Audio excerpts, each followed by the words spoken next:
आम्ही हा उठाव केलेला. ह्या उठावानंतर इंग्लंड देशात सुद्धा असा उठाव झाला. तुम्हाला सगळ्याला माहीत नाही, जर आमचं बघून इंग्लंड देशाच्या खासदारांनी उठाव केला आणि पंतप्रधान काढून टाकला. तर आम्ही काय वाट केले?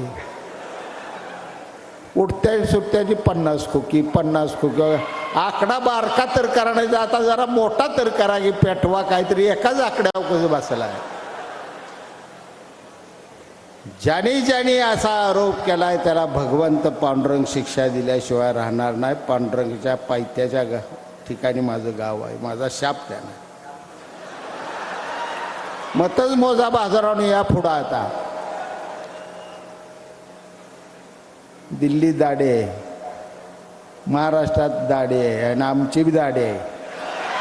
अजिबात हटत नाही आम्ही. काय काळजी करू नका तुम्ही. किती वेळ अडवाया, किती जणाला यायचं आहे त्याला.